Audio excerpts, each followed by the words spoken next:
So I'm gonna do a video update because it's a little easier than doing pictures. The 7-Up cooler can has turned out really nice. I've got everything kind of mocked up. I've just got wing nuts on the inside holding it on, and the handle still needs to be Bondo finished, painted. But anyway, I've got my barrel assembly on here. I still need to push the LEDs in a little further. They're still flush with the faces. But I can push them in now that I know everything's in working order. So anyway, this is mounted a little bit off to the side, just as it's supposed to be. This is the aluminum plate that I cut and bent. The handles are just made out of, I got two different sizes of PVC. I got 3/4, and then I made sleeves out of 1-inch PVC to keep the size of it kind of nominal. And like I said, I'll Bondo, sand, and paint to finish that. And that's actually the technique I'm going to use to make the handle that goes around the back also. And I still need to extend the can. I've got a little bit more work to do. I have to mock up the back half of the can. So all my electronics, batteries, motors, everything's going to go inside there.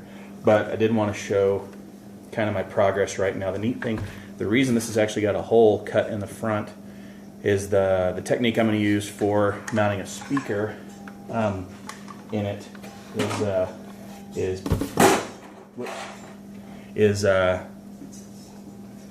I'm going to use on the front of it. I've got this aluminum plate flashing, and I'm going to go right on the front of that, Bondo sand and paint the front. But inside of that, I've got some perforated metal. It's real thin gauge stuff, and inside that, I will hide the little 4-inch speaker from the sound kit demonstration. So that'll be hidden behind that, and of course I'll cut it to fit, paint it black, and this will actually all be behind this aluminum piece. It'll be painted white to match and Bondo blended into the cooler can. So this will be the front of the can, and then the doodad that comes out of the front of this and curves underneath with the pipe, I can bolt straight to this perforated metal without interfering with the speaker, which will be nice. So the sound will actually have a way to get out of the prop without making it ugly and real, you know, I guess where you see the speaker. It'll be kind of hidden. The only other thing I wanted to show was the rig for mounting the motors.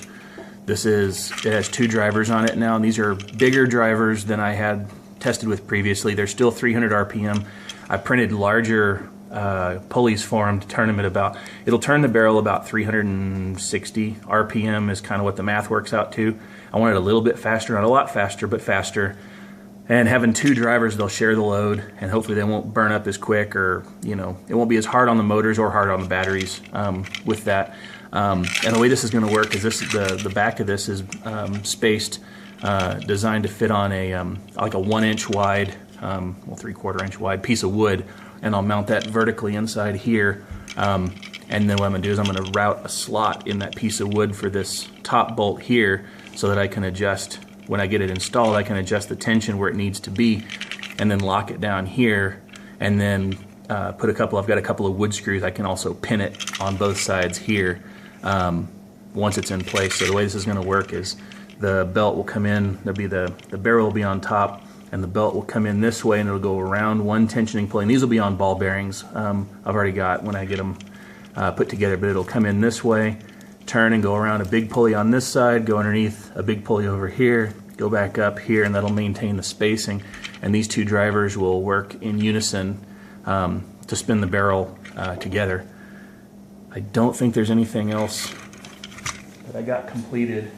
I started painting some bullets, but that was about it. So anyway, here's one last look at the prop. It's just a lot of fun to show. And that's where everything will mount inside. Oh, and the lid for the cooler will make the back half of the can somewhat modular, so that I can take it in half if I have to service the prop at all, which will be nice. And so anyway, that's about how she's turning out. I can't say that I am unhappy with the results thus far. I'm actually really tickled and anxious to keep going on it. So thanks.